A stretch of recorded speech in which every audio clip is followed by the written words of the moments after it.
Let me call the meeting, the July 19th meeting of the Housing and Community Development Committee to order. We have a quorum. And so our housekeeping motions, could someone move to suspend the rules to allow the committee to meet, to participate remotely? So moved. And a second? Second. Okay, can we have a roll call, please? Yes. Chair Ravel, Aye. Councilmember Reed, Aye. Joanne Salome, Aye. Councilmember Burns. Aye. Monica Bobo, Aye. Great. motion passes. Thank you. Okay, and then a quick motion to approve the minutes of our June 21st meeting. If folks have had a chance to read those.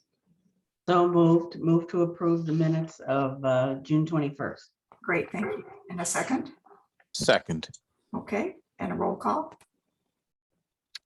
Joanne Salome, Aye. Chair Ravel, Aye. Councilmember Burns, Aye. Councilmember Reed, Aye. Monica Bobo, Aye. motion passes. Great, okay, so now we're on to the business of our meeting. And the first item is to deal with the substantial amendment to the fiscal year 2021 action plan to reallocate funds. And actually, this probably should have said a discussion of this item because it's not really something for us to have a motion on this evening. You'll have read in the memo that we're posting that for public comment now. It's been posted, it was posted July 15th, and it will be up for public comment until August 16th, which is the date of our next meeting. Hello, Ugo, welcome. Staff, do you want to say anything about this or? Marianne has just a little bit of an explanation because it is complicated. Right. And then I have a little bit of a caveat to the explanation, which just came up today. Okay, take it away, Marian.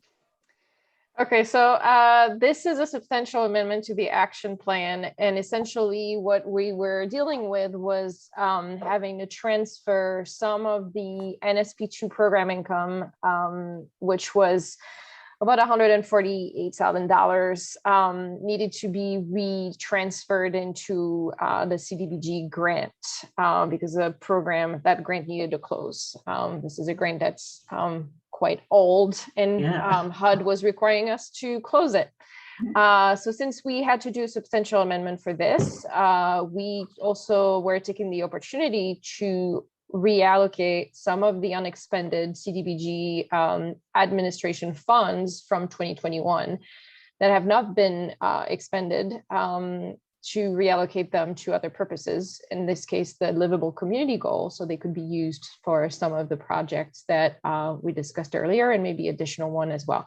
That will be discussed later during the meeting. So that's the $135,000 that is mentioned in the substantial amendment for the action plan. So those are the two items. And then Sarah has an update on the actual dollar amount for the program income.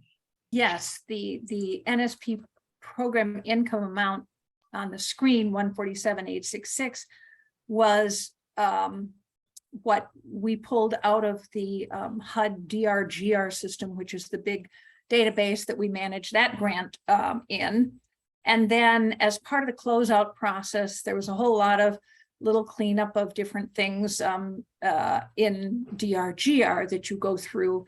You get these flags that say this doesn't match this quite right, and all of it has to be researched, and we had to fix it all. And we did all that and then pulled a new report called the financial 05. Well, there are financial reports that are all 05 reports. And we have a new slightly lower amount of program income in that report now. So we believe the final number is going to be $138,000 $1,684.88. But I have to confirm that with our HUD rep and confirm with her that the changes that were made as the closeout to in DRGR to close out the grant would actually have made those changes in the amount of program income. It's amazing after you have managed a single grant of 18.15 million of grant funds, and then another $4,277,273.35 in program income, that there were only that much in discrepancies, but we have to get it finalized. So I'm fingers crossed. I've been working all year on trying to get this thing finalized and done, Right. but I believe we are almost to the finish line. So we will correct this number and note it on the posted action plan as soon as we have confirmation from HUD and have finalized, submitted this piece of paper to them. Okay. All right. Okay, Ugo has a question. Just a quick question, and it's more on procedure than anything else. So does that mean that we're going to have to amend this amendment? Nope, because it's posted. We'll change it before it's finalized, which Okay. is, yes. Mhm. And Well, to tell you the truth, even if we passed it and it changed, it would change a goal by less than 20%. So it would be non-substantial. So we wouldn't have to go through this 30-day public comment period. I was Right. shocked when I saw NSP too. That was when I was on the Housing Commission. That's right. That's when we got that grant. And let me tell Oh you, my God, is that still around? there are a whole bunch of these. HUD has closed out almost none of the NSP grants, and they're just getting frantic about it. But it's a real process, and we were one of the cleanest of the closeouts. So, but I mean, you know, it's a remarkable challenge when you. And I think part of the reason is I sometimes think I'm about the only one who worked on an NSP2 program grant that is actually still working at the place, because there have been places where they've had so much staff turnover, nobody knows what was done, and it's a nightmare. Well, the end is in sight. Yes, exactly. So, but it was just a really odd timing. We thought we had this licked. We confirmed that number before we started doing the final stuff in DRGR, and that was probably a mistake. That's okay. Okay. Any other comments or questions from the committee? Then we'll have a chance to talk about this again at our August meeting, because that's, Yes. we'll be having the wrap up of the public comment and Right. then we vote to send it on to council. Is that what happens in August? Correct. Okay, great. And then once we get council approval, we submit the amendment through IDIS to HUD, and they approve it, and then we can officially make these changes in our use of funds. Great, okay. Well, let's move on to the next item, which is to help the committee understand the process that's used to select the public facilities and the infrastructure projects that we spend some of this money on. Yes. And we have, I'm going to have Marion put her slides back up, but then we also have Chris Vanetta and Laura Biggs here to really explain how those, just, you know, how they developed the recommendations, Oh, and okay. then the committee Yes. can provide its input. And I apologize. I was just promoting Lara and Chris before resharing my screen. So Yep, welcome, Chris. Welcome. Welcome, Laura.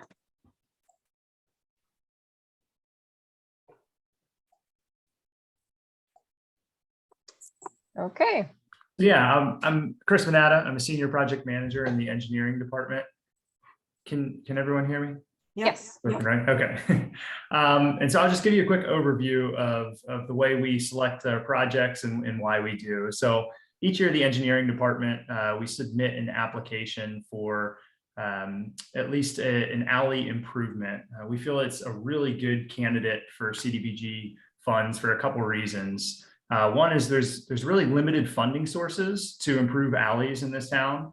While some of our other capital improvements projects have multiple grant sources, state funds, other city funds. When it comes to alleys, there's really, outside of using CDBG funds, there's really only one way to improve alleys in town, and that's through our special assessment program, which is actually a state, it's a state law. That's a program that local property owners can petition to have an alley improved, and then they ultimately pay half the cost of the construction. And that cost between $5,000 to $10,000 per property. So it kind of leads us into the next point of why the alleys, and it's equity. When we do these alleys that we improve through the special assessment program are not really spread throughout town evenly. There's definitely little to no overlap to the low mod areas that we typically do the CDBG funded alleys. So in these locations, we're really not seeing them get improved any other way but through this program. And the final major benefit for the alley improvements is they're really long lasting infrastructure projects. We say they last about 50 years without any substantial maintenance, and then much longer than that too in their ultimate lifespan. So compared to roads or some of our other facilities, this is one of the most longest lasting improvements. So I see there's a question. Should I take the question or move on to? From Councilmember Reed. Yeah, well, I guess I'll wait until the end of the alley portion if there is more. But my question was going to be, how are CDBG alleys identified? Councilmember Ravel, I think that this might be in part a response to a referral that I made. Right. Yes, yeah. Exactly. Yeah. Yeah. So if you want to go to the next slide, Marion. So as far as our selection process goes, each year we rotate. The way we've been doing it for the past several years is we rotate through each ward.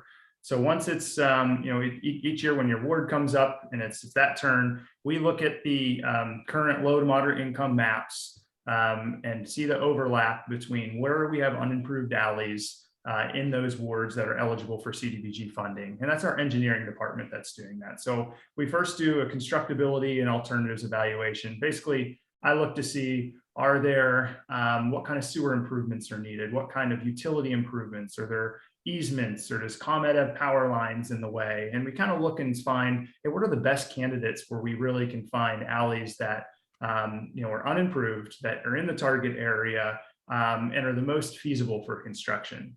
From there, we reach out to our Public Services Bureau, and they give us their assessment based on 311 calls, their annual. They try to go to all unimproved alleys 3 times a year, so they're constantly in these regrading them. So they let us know what are the ones that have annual problems year after year, which ones are causing the biggest wear and tear on our equipment and our staff. And so we take that into account. And we usually are able to narrow it down to 1, 2, or 3 options. And from that point, we reach out to our council member and for that ward and get their input. What are they hearing from the community? Do they have any opinions on the ones that we're recommending, those few that we have? And then once they give their feedback, we ultimately have land on one that we then put together a memo an internal memo to submit that to the committee. So, sorry, if I can ask a quick question, is this an accurate rotation of? Yeah, so this is the last couple of years. So if we continued with the same process, so go ahead. The 8th, I'm wondering what, and I'm sorry to get maybe too in the weeds here, but do you know what alley in the 8th ward was paved in 2021? I don't remember having a discussion. It was the alley north of Brummel and east of Ridge.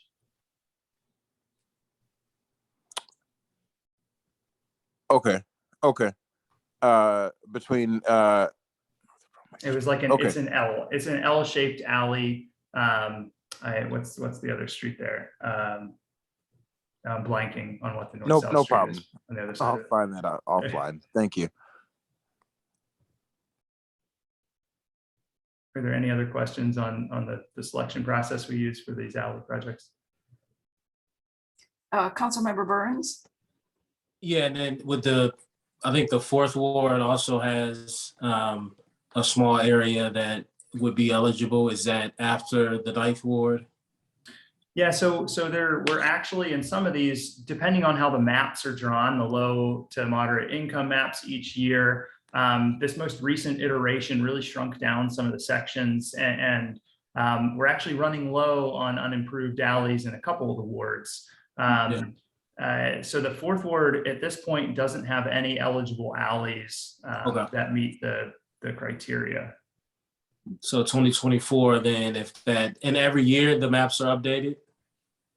No, they are not. Okay. This is Sarah. They're updated on a not absolutely Consistent perfect basis. schedule. Yeah. That matches our consolidated plans, which is a real pain. But usually it is about every 5 years. But Okay. as I say, it does, unfortunately, it doesn't seem to match the timing. And it was updated this year or 2021? It was updated 2019. in 2019, and we used it for our 2020 through 2024 con plan. But HUD at one point said, because this was when they, 2 consolidated plans ago, they moved to using American Community Survey instead of using census data. Because when it was only the census data, it didn't change for 10 years. But now it seems to depend on, HUD wanted to change it more often, but I don't think they can get the data done specifically. Because of course the American Community Survey is done every year. So we don't know when the next update will be. My guess it will certainly be by 2024, but I can't guarantee that. It might be in, we had one situation, I don't remember if it was 2020, I guess it must have been, where we had approved in concept the alley that was north of Nathaniel and east of McDaniel. And then the map changed and it became ineligible. And we had to do a survey to see if we could get it declared eligible, and we did. And that was the one year that we did 2 alleys. And Chris, I don't remember what year that was. Was that 2021 that we did that? Yeah, that was 2021. Okay. So, you know, we've had census block groups go from being 11.9% low mod income to, I have to look at the current map, 61.49% low mod. So, you know, by census block, sometimes you can't figure it out. Mark Varner and I both looked at it and went, well, that didn't happen. You know, it hasn't changed that much, but because at some of the census blocks, the number of people that are responding and sampled are so small, it can bump you from being, so that's one of the real challenges with these darn maps, to tell you the truth. It makes it really hard for us to be truly strategic about where we can use these infrastructure dollars, but we've also had situations where we have thought an area would be eligible and we've done a survey and it has turned out not to be eligible. So you can't count on that either. One of the things I think we need to look at, and maybe we can do it starting with this year's planning, is to put, if we formally write up a list of eligible alleys that we have in the queue to pave subject to availability of funding, then we may be able to get HUD to let us, even if it gets changed out, if we voted to say that these are our selections, then they say you have a plan.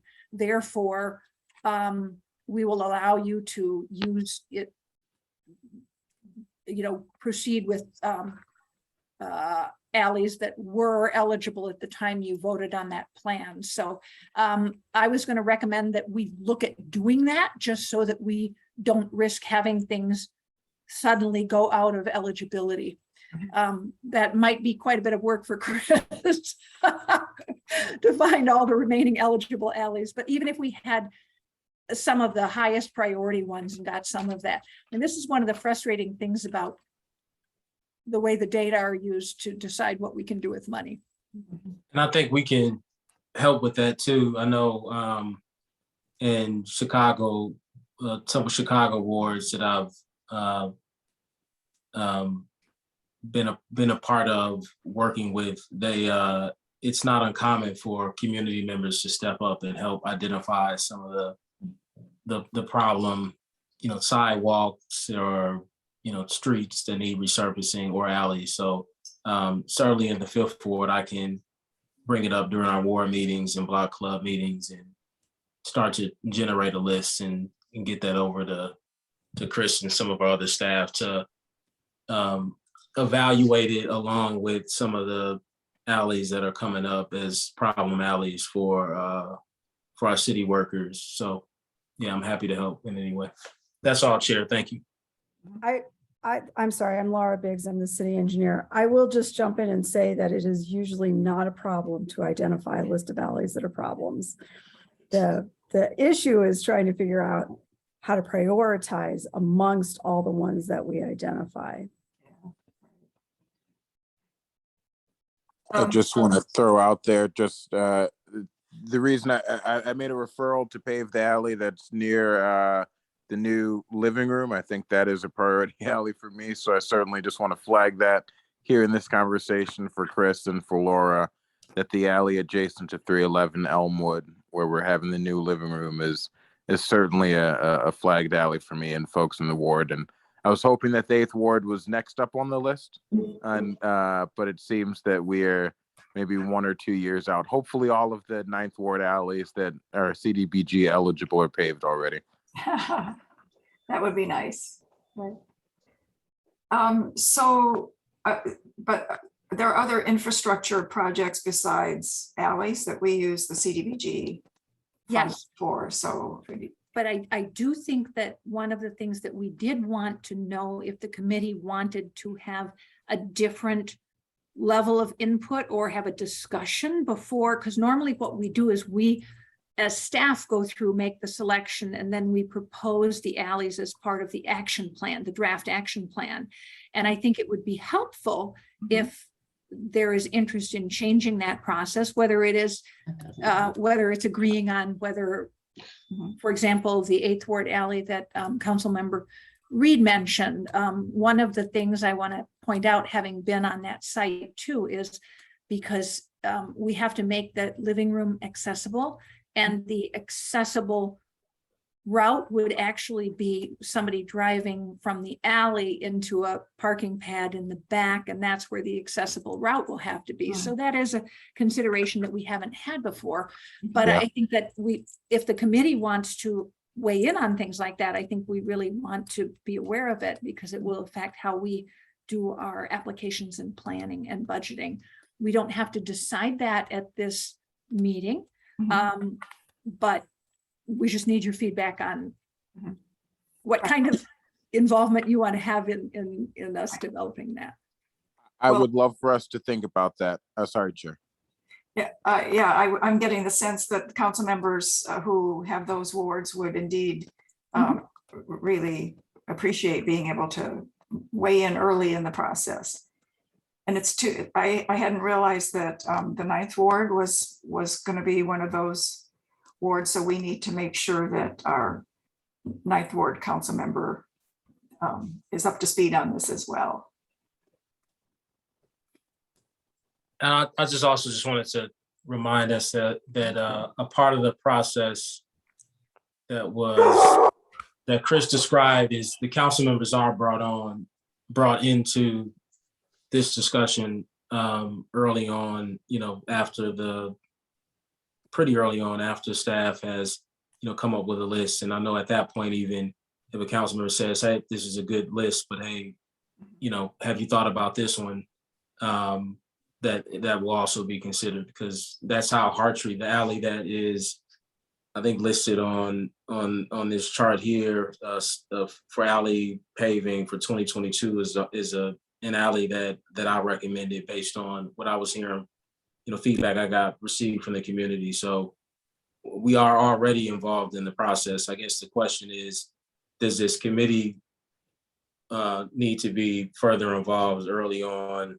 And also, will that involvement help council member or someone in another ward, for example, kind of hop the line if it's saying that that alley is a greater priority for this committee, for example? I think that's really what bringing this committee in could potentially do. But council members are already involved. I just wanted to make that clear.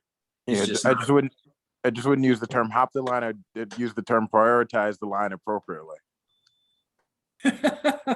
You could, but again, I just at that point I would want to make sure. I don't know if that's the place for this committee as much as it might be the place for a committee that in this case, Councilmember Hedekades is a part of, so that he can effectively advocate for the alleys in his ward. And so yeah, but we can talk about that. Perhaps what we could do is talk offline with, both Councilmember Karkaris and other of you, and then look at what options we might present. And hey, maybe we could recommend 2 alleys, depending. Who knows? I mean, I don't know how expensive either. I don't know. I have no idea, for example, but I think there are a lot of potential. And I think that's one of the purpose of this committee, is to provide direct input on specific uses to best meet needs. So, I mean, because I guess one issue for the committee is whether we would like to direct more money to the alley improvement. I mean, because don't we have that decision as well? I mean, but I know even just one alley is has quite a price tag. So Yeah, we just had a question and I think that was Joanne. Was that Joanne? Yeah. who had the question. And you'll see the Joanne on the chart. That is one alley. So, and I asked the same question to Dave Stoneback, and he said it varies, but this is an example of one alley on Hartree, and it's 300,000, and it could be more than this. Laura, what do you think they go up to? As much as what have you seen, or Chris? Yeah, so on average, anywhere between $300,000 and $400,000 per alley. Sometimes they're as low as $250,000. Sometimes they're as high as $650,000 or $700,000. It all depends on the size of the alley, the shape, and the infrastructure around it. But around that $350,000 to $400,000 is a pretty typical cost per alley. yeah. And I want to note that because the improving of an alley includes an extension of the drainage system, we do all of the connected alleys at the same time. It's just not feasible for us to do, if there's an H-shaped alley, to only do a portion of it. So that's part of what's driving the cost up. It's very difficult to improve only a portion of an alley. So it's our standard that you just improve the whole system at once. Right. Yeah. so when you get an H alley, one of those ones that, those are, Yeah. those get to be expensive. Right. Yeah. Ugo, you have a question? Thank you. I actually have 2 questions. Sure. If you have a figure handy of what is the percentage of alleys that are not paved at this time, and also it'd be good for us to know on any given year how many alleys are done. So I don't have the percentage, but there are around 300 unimproved alleys in the city. I don't know. And how many do we have? How many are there?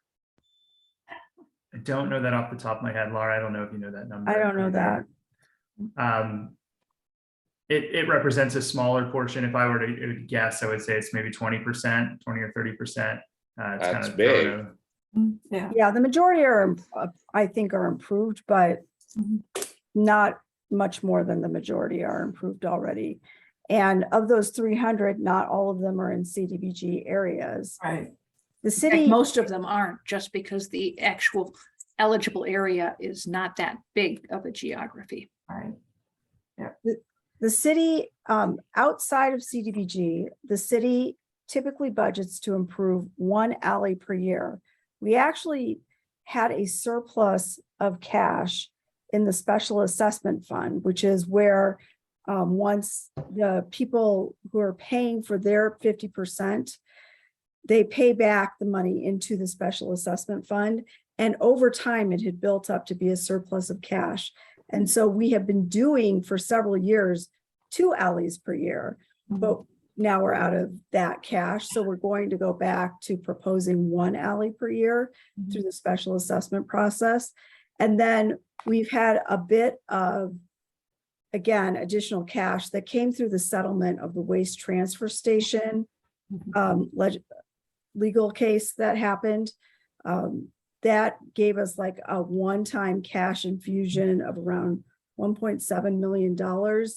And then over time, we will get $100,000 to $200,000 a year.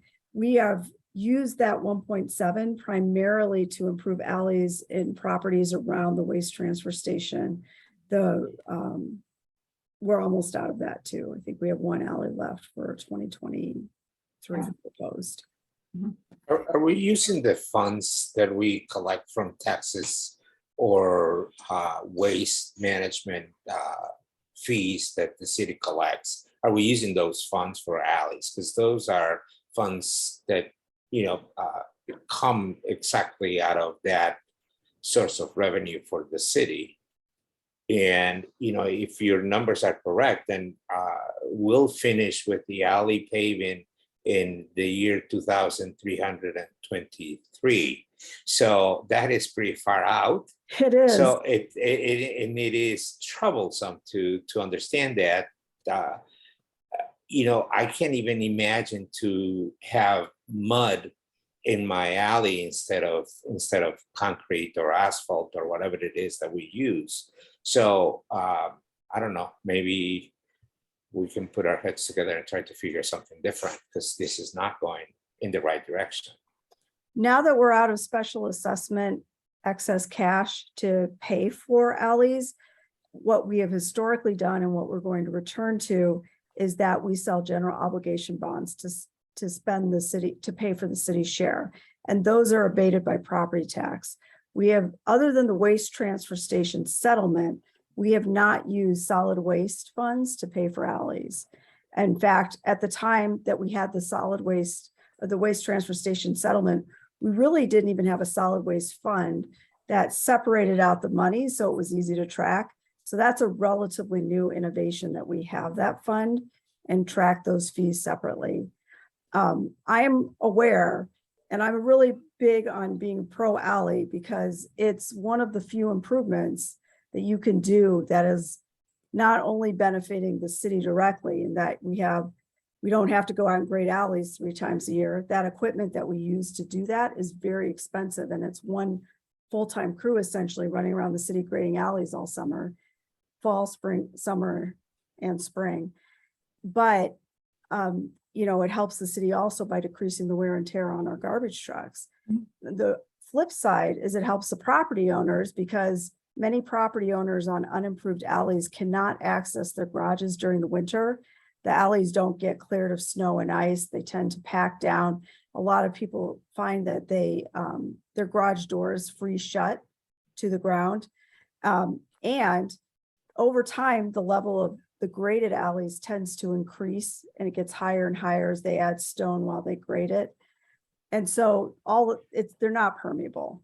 There's no way that stone is permeable. So the water from the alley just sheets off into people's yards, and it creates kind of a bowl effect. And so our biggest issues with backyards flooding tend to be on unimproved alleys.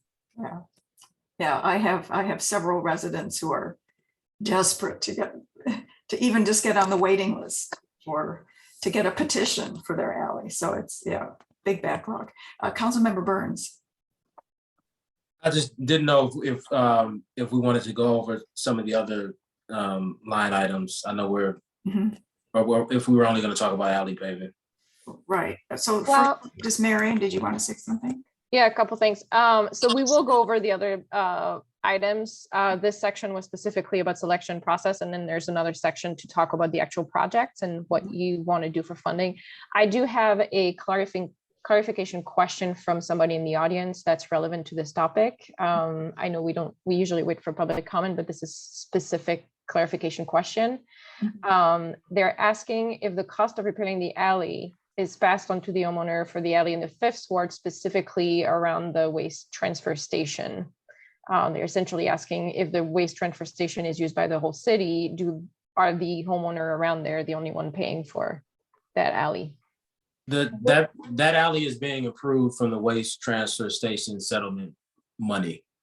And I saw Carla Sutton was the one that asked that question. We're actually having a meeting tomorrow about this with Evanston Environmental Justice Evanston, I think is the name of the group, and Dave Stoneback and Kara Pratt. So Carlos, I'll add you to that meeting and you'll be able to ask additional questions, but that is not that is coming out of waste transfer station settlement funds, not from community members.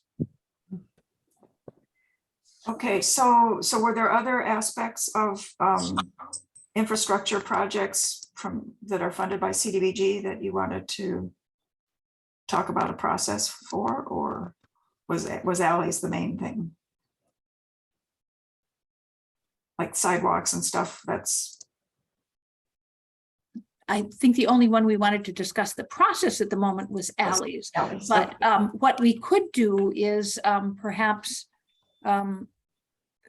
Chris and Laura, we could come back with some potential alleys that that normally would be the priorities in our, process, and include the alley by the living room and give, I don't know, Chris, if you can give rough costs even on what they would be. And so maybe we can use that at a future meeting. It could be maybe September or even October, for us to say what alleys might we want to include in the planning for the 2023 year.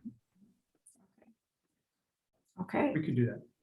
I will just add, like, really high level, when we're putting together our budget, our proposed capital improvement program for each year, there are some things that come out of either the operating departments or the maintenance staff that are not projects that are the highest priority in terms of it's a really bad situation. It's the projects that are good, but we have, like, for parks and facilities, we are largely spending our capital dollars dealing with crises and failures or imminent failures.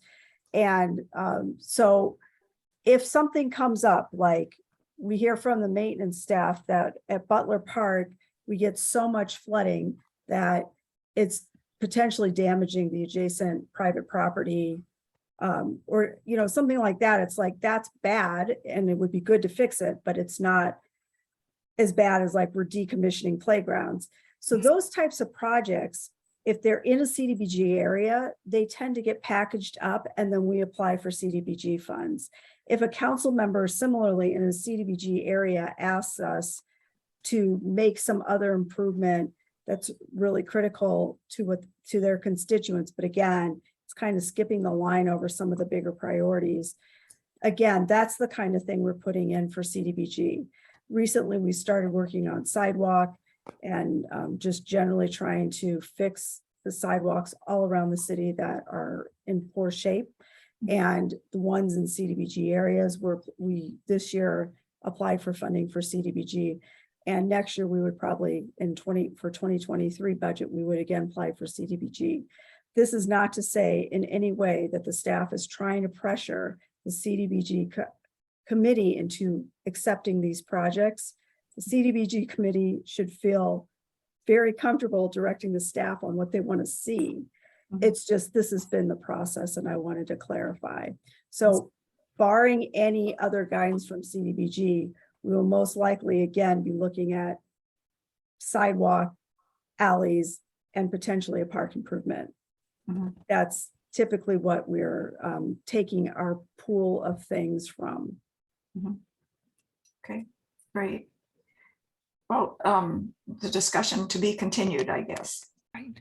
Right. But that actually, Laura's discussion about sidewalks leads very neatly into our next thing, which is to Right. discuss this. So let's do that. Right, okay, yeah, so let's move on to the proposed 2022 funding for public facilities and infrastructure projects. And this is going to be something that I think we're going to vote on, so Yes. What, could someone make a motion and then we'll open it up for a presentation and discussion. This is a motion to approve the proposed funding for 2022 public facilities and infrastructure projects. So moved. And a second? Second. Thank you. Okay, so we have a presentation. Sure. Very quick highlight on what we're discussing right now. So as you may recall, the 2022 action plan was approved, and therefore there is currently $651,481 currently allocated to the livable community goal, which is what's funding the kind of projects we're going to be talking about right now. Additionally, we have 2021 CDBG funding that was allocated last year to livable community that has been unexpended so far, and that's approximately $425,000. Now, that's a mix of $160,000 that was allocated for nonprofit facilities improvement, and if you recall, the applications were not open last year due to COVID and bandwidth. And then there's also some savings on favorable bids that we received on the projects that were approved that came in lower than expected the last few years. So that's provided some funds as well there. And then additionally to that, we also have the potential funding that would be coming from the substantial amendment that we just discussed for the 2021 action plan. And we're looking there at the $135,000 that is unexpended 2021 CDBG admin. So this is the funding that is potentially available for the livable community goal. As far as the projects, and I'm gonna make my window a little smaller so that everybody can see in the audience. So these are the projects that we had discussed for 2022, that is for public facilities and infrastructure improvements. So we have the alley paving, which we have sidewalk gap and fill, the sidewalk improvements. And then there's the parks, picnic shelter, electric improvement, and some nonprofit facilities improvement, because we'd like to open the applications for this year since it hasn't been happening for a couple of years now. So on the left column, you can see what was allocated from the 2022 CDBG funding as part of the action plan that was approved. And then next to that, we have potential allocation that we're proposing to add to this funding so that we can add some additional scope to some of the existing projects. An example of that would be for the parks picnic shelter. If you remember, we didn't quite have enough funding to fund everything. So we had selected to do one park. Here we're looking at potentially $160,000 instead of $60,000. And that would include both parks, but also some additional lighting work, because now is the time to do it if they're doing some electric work, and that would benefit the skate park. And then the additional scope that we're talking about would be the sidewalk gap and fill and the sidewalk improvement. You can see there's a little bit additional funding that would be proposed to be allocated there. And Chris can talk better about what additional scope that would be. I'll just finish on the nonprofit facilities. We currently have about a proposed $250,000 that would be allocated for to open application for nonprofit to apply for some funding to improve their facilities. It's a ballpark number. There is a little bit more available funding, so that gives us the flexibility to potentially go over that if we find that there's applications that are very compelling, and then we need to go over that later. Chris, I was wondering if you might be able to talk a little bit more about the additional scope for the sidewalks. Yeah, so I'll just jump in. The first, the alley paving and the sidewalk gap infill, the first two line items. Those bids came in higher than the original cost. So there was no additional scope on those. It was just an increased funding needed to fund those projects. The sidewalk improvements, though, is a scalable project. So we had allocated $129,000 to improve sidewalks along Simpson Street. There's really a lot of sidewalk infrastructure right in that area along Simpson and on the adjacent streets that could easily be improved, that meets the city's criteria for deteriorated sidewalk. So if there is additional funding allocated towards that, it would just mean more sidewalks will get improved. And then, like Marion said, the parks and picnic shelters, I think we were going to electrify the Twigs Park shelter. Then we can also add with this additional funding the Butler Park shelter, as well as doing LED upgrades throughout Twigs Park.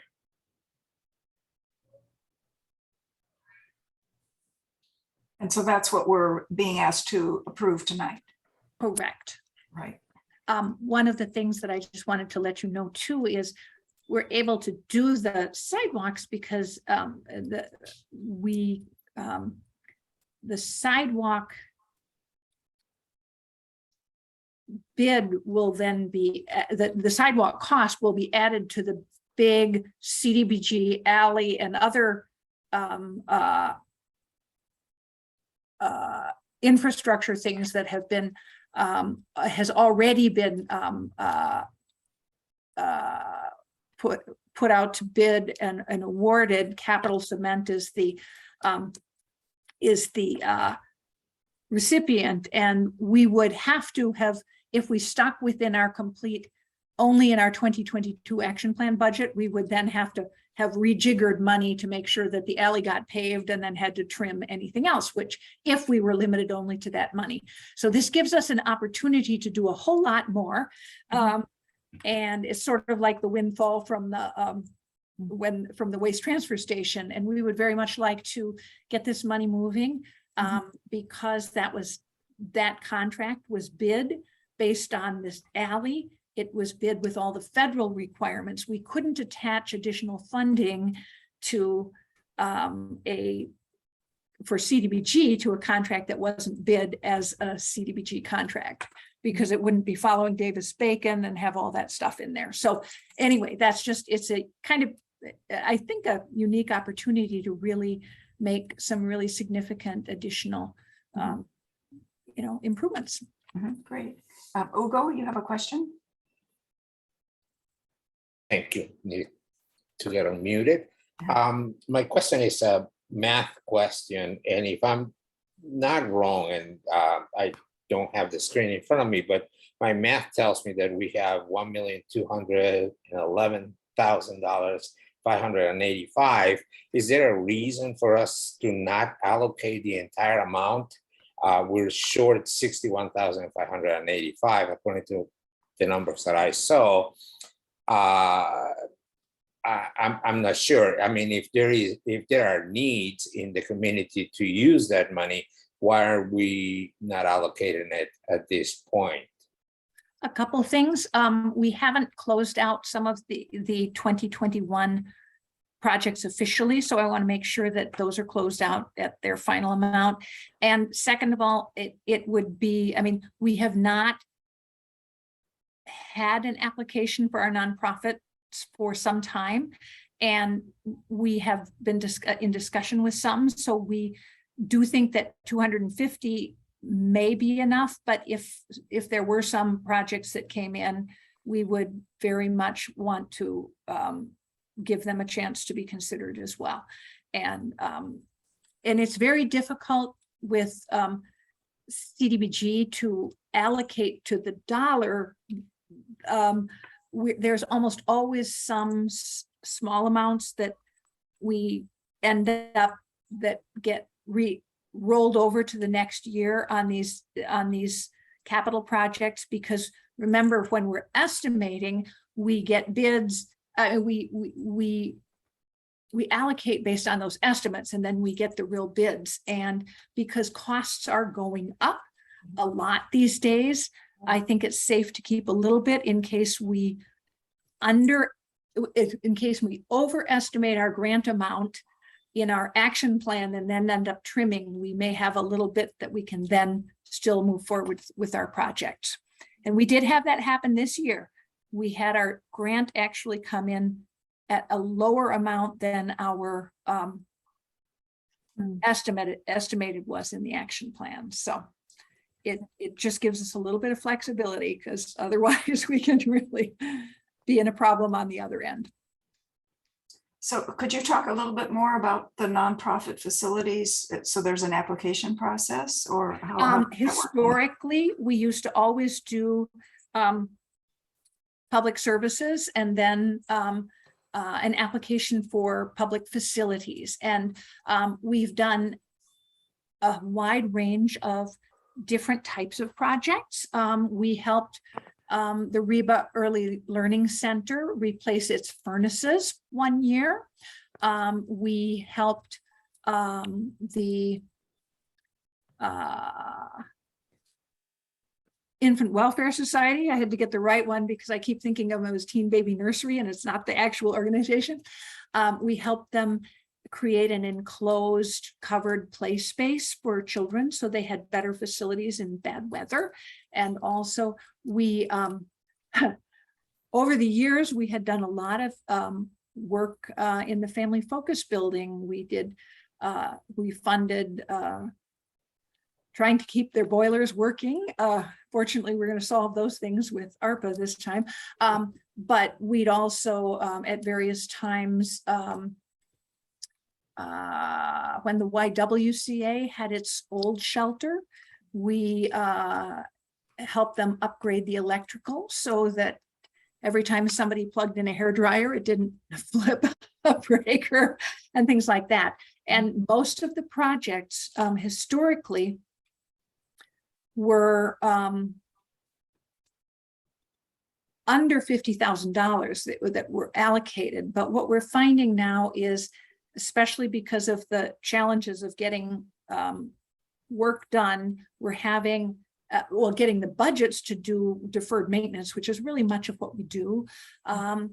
We end up, we expect to see more and more slightly larger projects, which is one of the things that we want to be able to help out.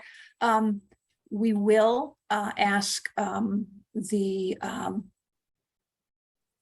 CJE to reapply, because as you may remember, in 2020, they had been approved for some improvements to their door locking system for security of their seniors who are there for the day program. But because they weren't able to, they didn't want to do that work while the Anne Rainey apartments were being built, because it didn't do any good. Nobody was using the facility. They gave back the money they had been granted and said they'd reapply. So there are things like that. And, because the organizations generally have been financially strapped and haven't had, in just keeping their organizations going, I think that we will have some pretty important things we want to take care of with them. Yeah. Okay, great. Any other questions or comments from the committee about this motion? Then I think we are ready to vote on the motion. Chair Ravel, Aye. Councilmember Burns, Aye. Councilmember Reed, Aye. Joanne Salome, Aye. Monica Bobo, Aye. Hugo Rodriguez. Aye. Motion passes. Great, thank you. And now we're ready for another discussion item, which is on the Home Investment Partnerships Program. And this is a $1.3 million allocation. And we have until 2030 to spend it, which is a nice generous timeline for us. So is there a presentation about this before we? There is. Anna's going to make a Yes. brief presentation, because this is something that we have to do it's not a normal substantial amendment to one of our plans, because this is special funding. It's sort of like the CARES Act funding that we got in the past, where we have to say what our plans are to do with it and submit those to HUD. And then it doesn't mean we're not submitting for specific applications of use at this point. We're talking about the purposes of the funds. And Anna's going to take you through some of the information about this home funding, because it is quite different from our traditional home funding. Okay. And as you can see, I'll tell you, it's very closely tied to COVID and the impact on homelessness, because our normal home grants annually are in the $350,000 a year. So this is a special one-time funding. Right. Wow. Okay. Okay, Anna. Okay. So the city was granted close to $1.3 million back in April of 2021 for the Home American Rescue Plan Act funding. And the expenditure is due in September 2030, like Chair Ravel mentioned.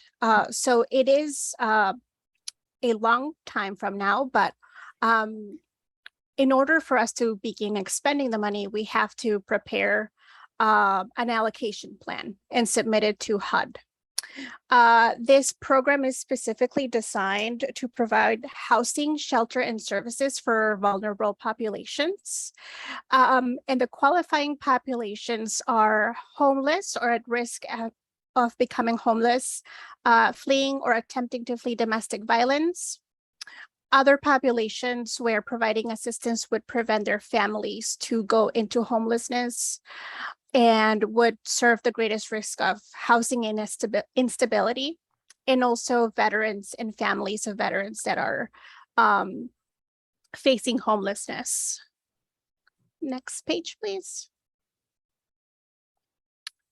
So these are the allocation plan requirements. We have to write a full report and report to HUD the process that the city has taken to achieve these requirements. The first one, which is one of the most important of the two, is consultation. So they want us to consult with homeless service providers around the city to kind of gauge their interest and needs, so we can direct our decision making with their needs in mind. And we have spoken to the Coalition to End Homelessness in Evanston, and we will be presenting this information at their July 27th, 2022 meeting.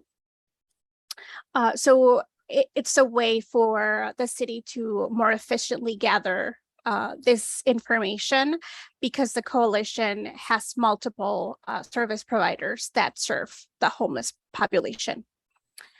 Just a And real then quick note, I just want, in case the people aren't familiar with the term, the Coalition to End Homelessness in Evanston, this was the group of providers that Kelly Gandersky really brought together to address our homeless needs in Evanston, and that many of our staff and probably 40 other organizations have been involved in. That is just, so that's, in addition to talking to people one-on-one, this gives us a good look at all these organizations we have consulted with. And HUD is being very, very particular about these consultations. And they've rejected a whole lot of people's proposals. So we're trying to make sure that we do this thoroughly. Mhm. yes, so in addition to the consultations that we have been doing with service providers, we also want to present to the coalition to make sure that we get a whole range of needs to keep in mind while we're writing the allocation plan. And the other requirement is that we have to have public notice of at least 15 days. In addition, we also have to have a public hearing. So this has to be during the development of the HOME-ARP allocation plan and prior to the submission. So we would like to bring the allocation plan before the Housing and Community Development Committee at the August 16th, 2022 meeting, if that is okay with Chair Ravel and the rest of the members of the committee.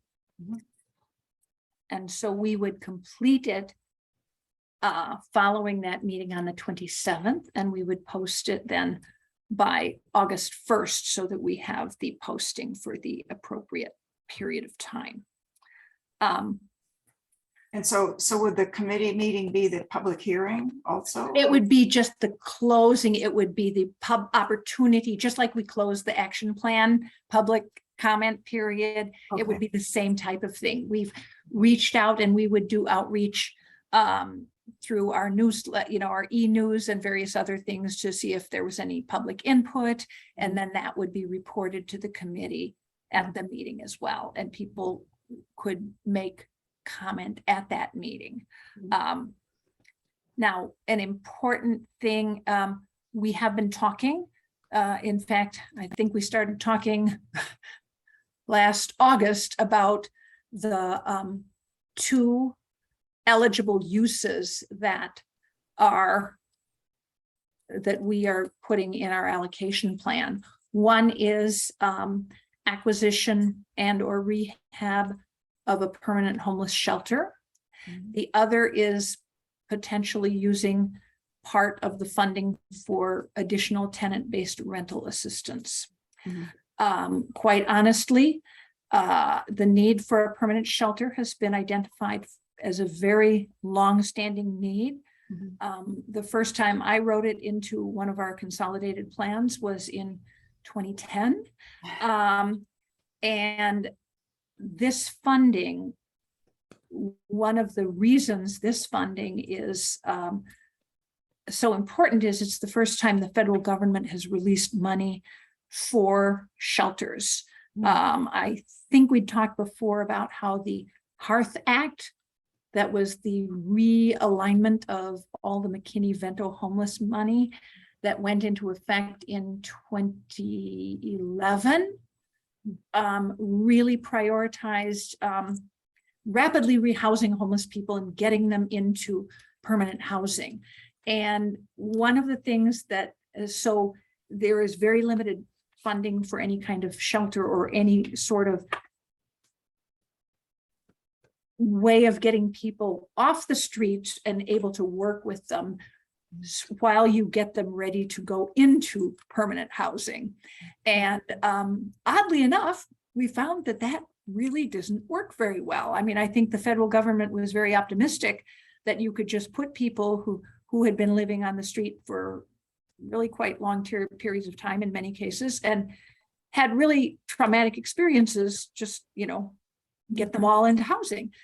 We have the added problem of not having, there's a real shortage of affordable rental right now. So it is also difficult to get people into housing rapidly. Now we've been doing a really pretty good job. I shouldn't say we, Connections for the Homeless and the other members of the continuum of care in Cook County are the ones who are doing all that work. And we are just closing out our ESG CV grant. That was our $966,000 and some odd change CARES Act grant that almost all of it was used for rapid rehousing to get people out of our shelter, out of the non-congregate shelters and into housing.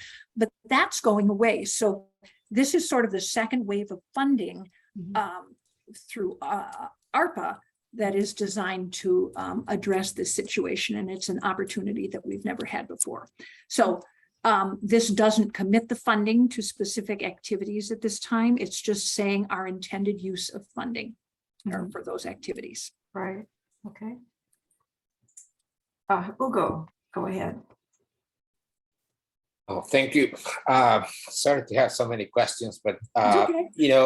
It's math could be a killer on a lot of conversations. So if I do my math in September 2030, that's almost 8 years. Mhm. which means that we have about $150,000 per year if we use systematically 1/8 of these funds for that. So really, if we talk seriously about homelessness, that doesn't make any dent at all. So this money is basically just for administrative uses, because it definitely will not give housing to any meaningful number of people.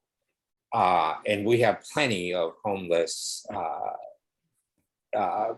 beings in our city, unfortunately. So is that the My thought, my assumption was that understanding. we could spend the whole chunk of money on one big project. We don't have to spread it Right. out over the 8 years. Right. Ugo, the reason they give us that period of time is they are expecting most of this to be used for what are called bricks and sticks. And, you know, it's whether it's a homeless shelter or whether it's developing affordable housing units, that tends to take a fair amount of time. And home always has a fairly long period of time, that same long period of time for expenditures. That's typical of the home grant. And the reason it has that length of time is in many cases, especially when you're like the city of Evanston, our 1,000,003 would not be able to develop meaningful new affordable housing units for the target population. Because that, and the HOME-ARP is designed to help address that, but let me explain why it wouldn't work with our amount of money. Say we said, we're going to use it to develop new affordable housing. We would have to put aside an operating subsidy because the people that are on that list who you're getting into housing are not going to be able to pay much rent, if any, because they're coming out of really difficult situations.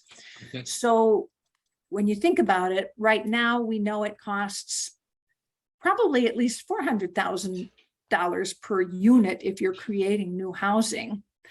And if we were, when you do that with these funds, you have to have the ability to keep the funding, keep those units in use by this extremely specialized, this population of people who are basically homeless, which means you're going to have a 15-year operating subsidy for every single one of those units. And even if you use as simple as $1,000 a month in essence in rent assistance, which would probably be too little at this point, and you multiply that out for a single unit, you know, that means you've got for one household, once you've gotten a unit, you then have to have an operating subsidy to, in other words, it almost becomes like a housing choice voucher. Do you see what I'm saying? And with this amount of money, you can't meaningfully do that. I discussed it with the housing authority. Hey, could we partner with you? I mean, everybody goes like, no, we may partner with them on other things, but it is not, you know, it is not something that can easily be used by the city of Evanston with that amount alone for this. It's much easier to layer it into a larger project, specifically a homeless shelter, because a homeless shelter, once you've gotten the shelter acquired and renovated and operating, you have no compliance and there has to be, you have to work with whoever it is to make sure there's an operating, there's operating funds for it, but you can't use HOME-ARP for that operating subsidy. So they create these weird grants when HUD does this, but we have a lot of different rules, and it is a unique source of funding that we've never seen before. And there's a lot of talk throughout the United States about the importance of using it for shelters, because everybody is struggling with this. How do you get people, you need to transition people from being homeless into, you know, better circumstances. And this is a very important way to do that. So I have a follow-up question to that, and just to help me understand the process, because if somebody says to me, here is $10 for the next month, I'm going to nurse those $10 to last me the month. Now they're saying, we're giving you this $1.3 million for the next 8 years. So my assumption was that we have to No. use those, along During the whole those 8 period, no. years.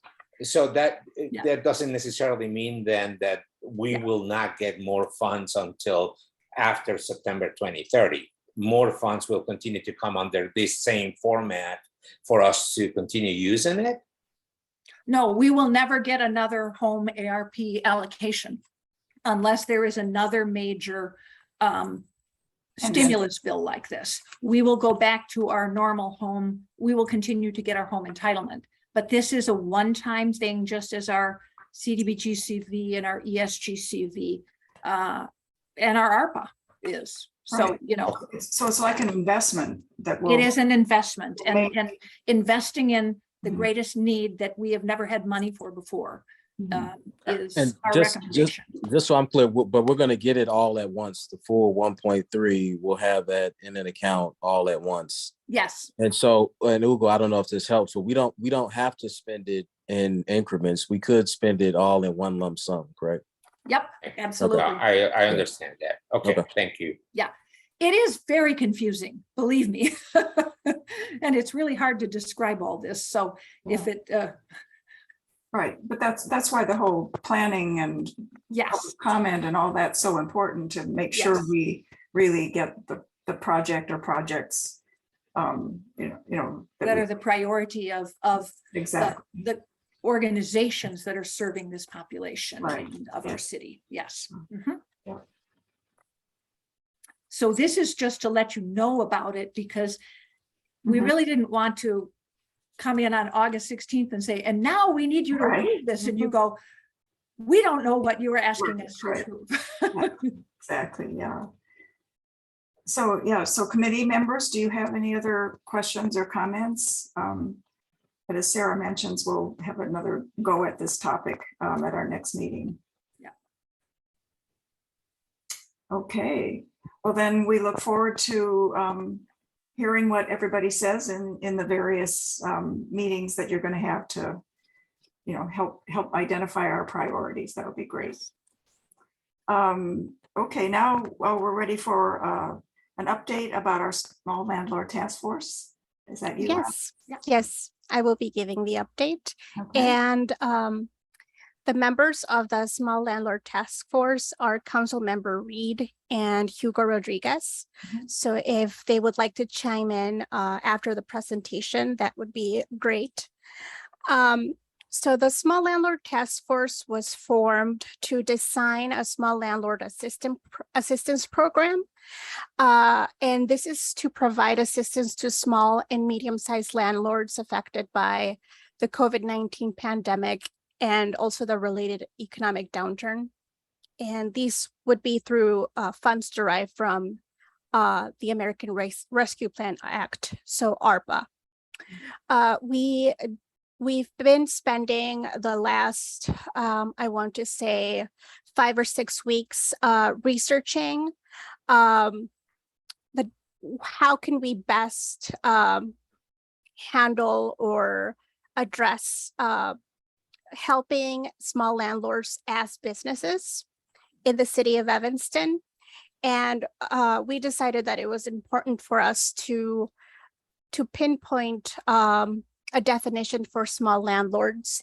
And we did research on HUD's, using the HUD's Rental Housing Finance Survey and also the census data to help us define what a small landlord versus a medium-sized landlord and a commercial or large landlord is. And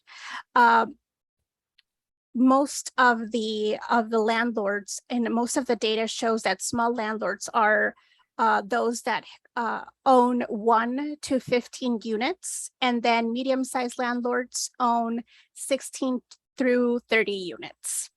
So that's the definition that we will be using. But we would like to have a set protocol and process, so we can come up with a formula to best help the small and medium-sized landlords. And to do this, our main focus moving forward is focusing on outreach.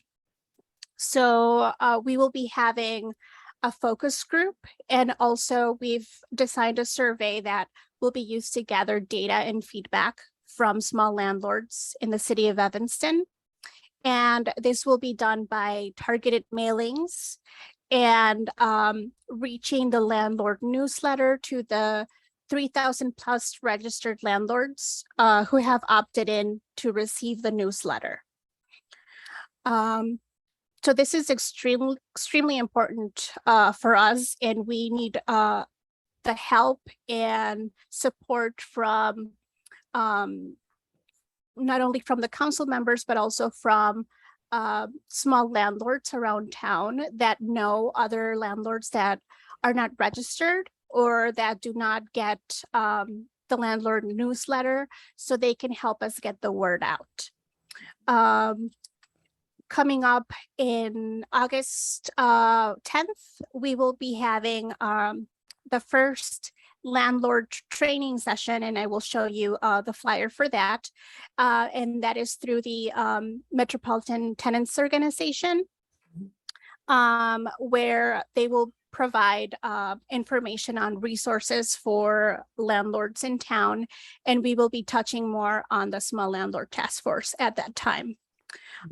So if we have any landlords around the city, please contact us, and we will make sure that you get more information on the focus groups, and we hope that you could help us spread the word. Next page. So we want to show you the questionnaire that we have prepared for the survey.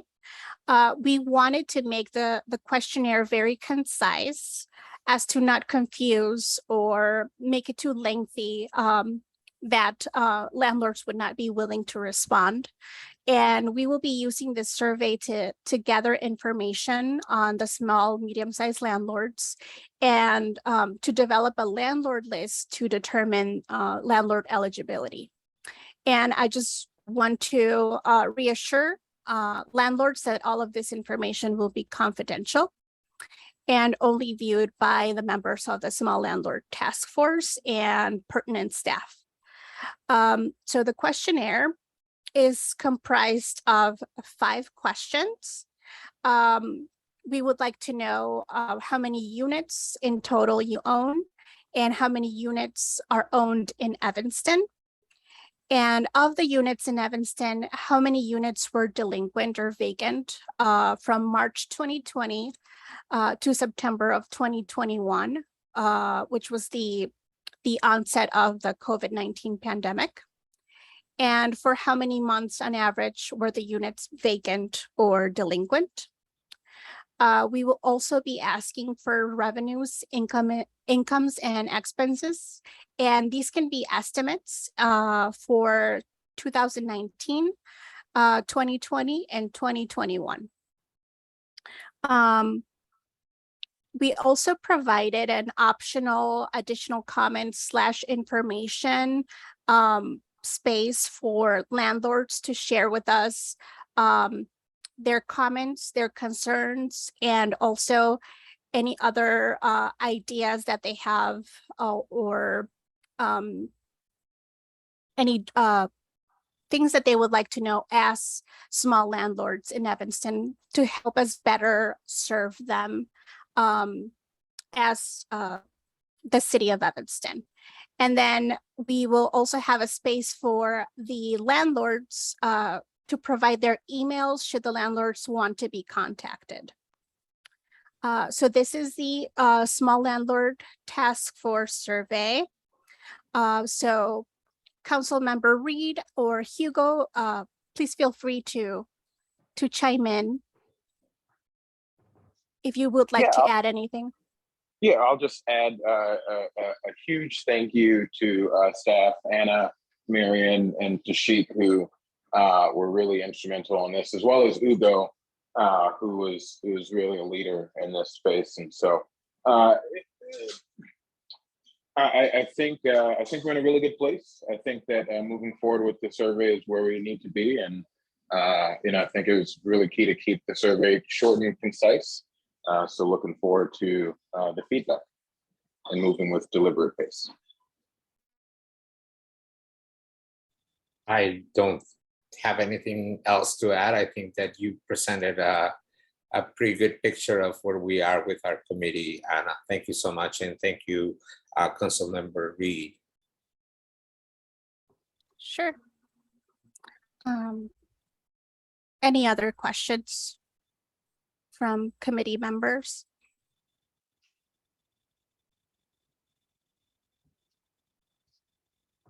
Chair Ravel, you're muted.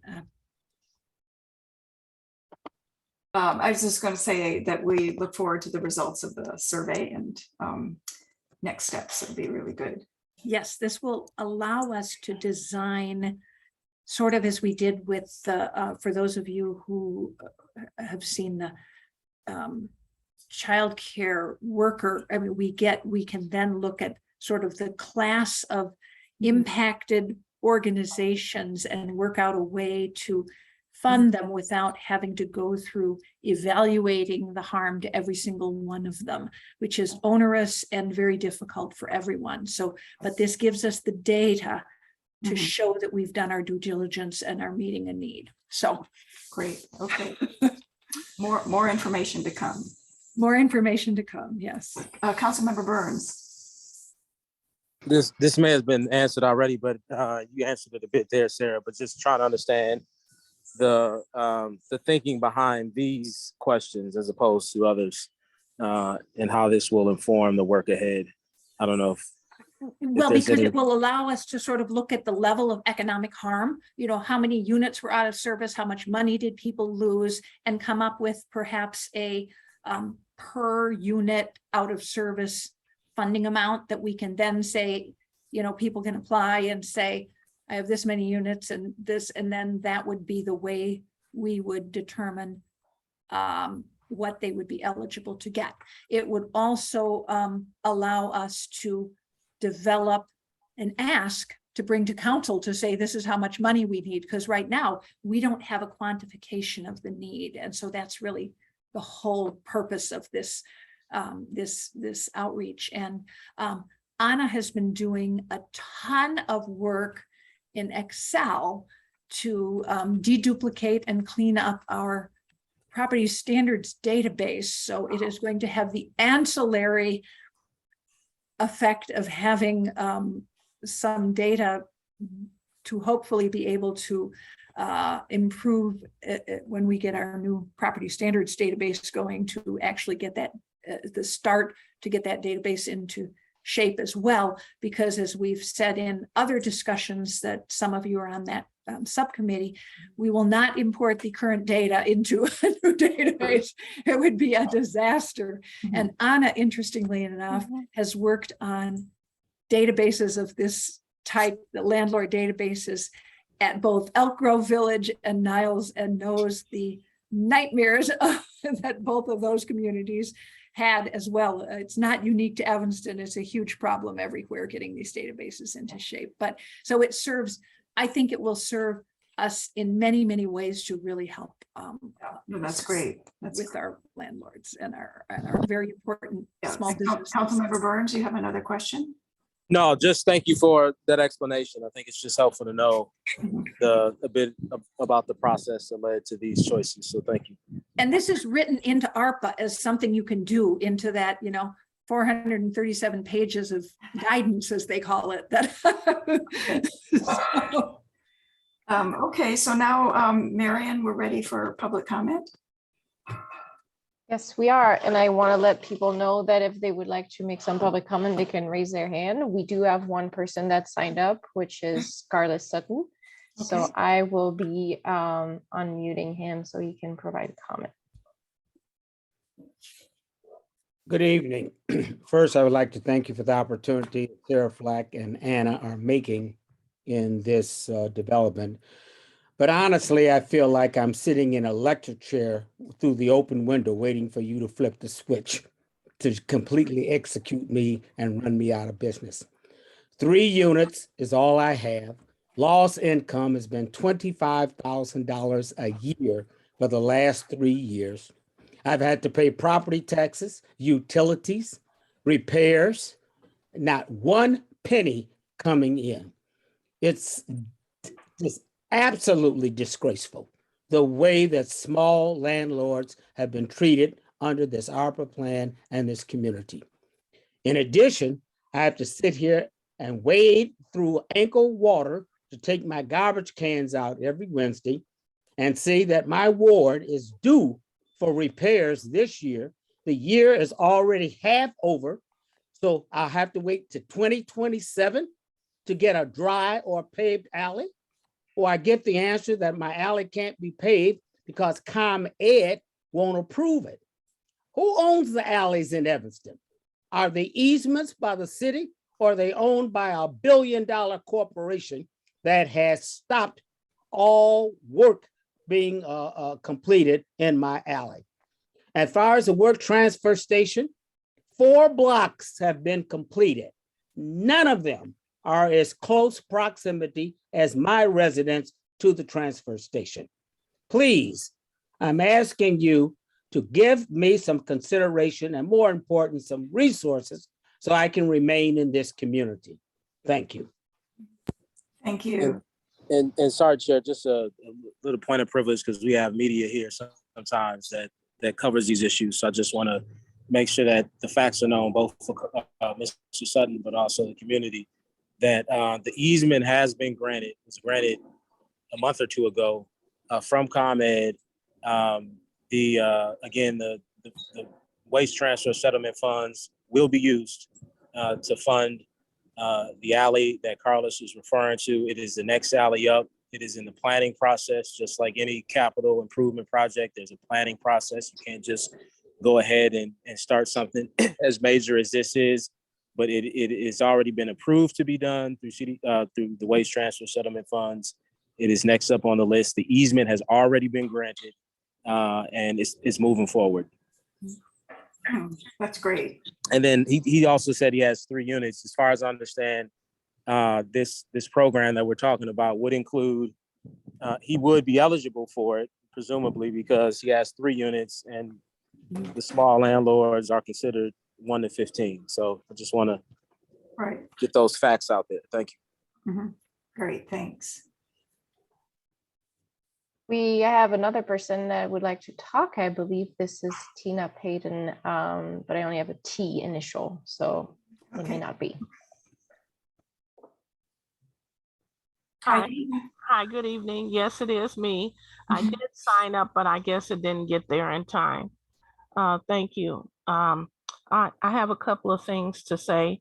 The developers need to be made to pay for more infrastructure in the area of their project. I don't think the city is demanding that enough. They need to be made because, of course, most of these luxury apartments and big tall buildings, you need extra street and traffic lights, water and sewer projects, paving alleys, sidewalks and streets, signage. Just for example, the link at Elgin Road and Emerson and Benson, the city was trying to get a grant for years for that intersection for street lights. Well, why didn't the link have to pay for this street light and some signage or contribute to the water and sewer project that is taking place? Now they're asking for a second building. The Hack building is at the corner. The city is not doing enough to put their foot on the neck of these developers. They're getting away with murder all the time. And then it lands on us to try to decide who's going to pay for this and who's going to pay for this. and if they want, the city should say, if you want to do business here in this community, then you need to cough up some extra dollars to get the sidewalks fixed and so forth. Also, I wanted to know, was there any money left for rental assistance? And for the future, and I'm sure they will need rental assistance for the future. COVID numbers are not going down, they're going up. And because we're in a election time, no restrictions will be made until after election. So in November, it'll be a catastrophic situation with COVID again. So I hope you will consider not eviction moratorium. And when you do rental assistance, that the landlord is able to apply to get rental assistance and not just the tenant. That is a very important thing that people miss here. And that's why a person like Carlos had a person that was in there for almost 3 years with not paying. Also, I wanted to know about this meeting that you talk about on August 10th with MTO and landlord training. What meeting is that? Where is it? And how will you be announcing it? Is it Zoom or in person? What's happening with this? I'd like to know. Also, you should use rental registration to get some of your numbers to find out the landlords here in Evanston. You should have a significant amount of landlords from rental registration to give you some answers. And also, just a couple of more points, because I know you're going to cut me off soon. I thought that you were passing out the survey in June and giving out money in September. Most of the businesses that have been helped or new businesses have gotten money quickly without this long time. Here it is, almost August and no help. And other people, do you ask for their taxes? I'm not doing that. If you're saying you're going to ask me for my taxes for the last 3 years, that sounds like invasion of privacy. And I do not believe all these businesses, excuse me, that received ARPA money or any other funding have had to do this kind of, indulging in the information. Also, like the people on Main Street got $50,000. They got that money quick. They didn't wait a long time and have to do all these things because they were inconvenienced by construction for 2 months and they just got $50,000 at the blink of an eye. I think this is very poor what you're doing here to the small landlord. And now I have all these people calling me for apartments for low income, and you think I'm supposed to continue to provide services with no money? It's very unlikely that I'm going to be able to continue to provide services here in Evanston because you're not helping. And all these other businesses, they just applied and got grants, millions of dollars. Just doesn't seem fair at all. I do thank you, Sarah, for your work. I've talked to you in the past, recent past about this, but I just think you're throwing the landlords. You claim that you're that you want affordable housing and you're gonna do something about affordable housing, then you need to support the people that provide affordable housing. You're not gonna get it from the Albion, the Reserve, E2, the Link, all these people. You're not gonna get those units. I'm the one, and Carlos, the people like us, and that's not who you're talking to. That's not who you're helping. It's very unfortunate. This is a farce that you're saying that you're concerned. So Tina, let's let Anna answer your question about when you're going to hear about the meeting that you asked about. Okay. I will share my screen so you can all see the flyer. It will be a virtual event, and this will be with the Metropolitan Tenants Organization and the Lawyers Committee for Better Housing.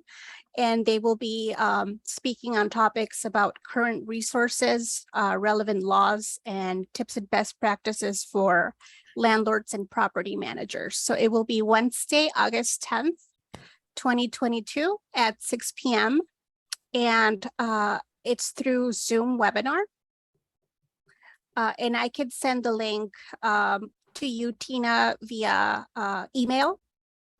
And if anyone has questions, please contact me. My email is aelizarraga@cityoфevanston.org or through my phone number 401-484-7270. And again, this will be going on Wednesday, August 10th, 2022 at 6 p.m. And presumably we'll be sharing this information widely through all the various city communications and everything. Yes. So, yeah. Yes, this will go out through email blasts to the landlords that are registered to receive the newsletter. Right. And through our general newsletter, and we'll get it on social media, the city's social media and things like that as well. And we would love for our landlords who are here to share it with anybody that they know who is not here. Yeah, that's great. Great. Okay. Marian, is there anyone else wanting to offer public comment? I don't believe so. I did want to share a little bit of information regarding the comment around how COVID-19 housing assistance and whether it's available or not. There are currently funds that are still available. I'm posting the information in the chat for the audience. Those funds are specifically CDBG funds, so they do come with restrictions of the ability to show a COVID-19 impact that is recent. But there are funds available, and Connection for the Homeless is helping with the application. And it's worth noting that they're also helping with other programs. So if people are not eligible for this specific grant, they might find that there's another grant that's available as well.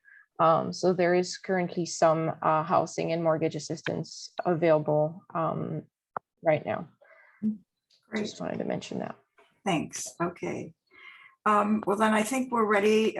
We've done all business on our agenda tonight. Our next meeting is August 16th, which we've heard about several items that we talked about tonight coming back to our committee next month. And so I call our meeting adjourned and look forward to seeing you on August 16th.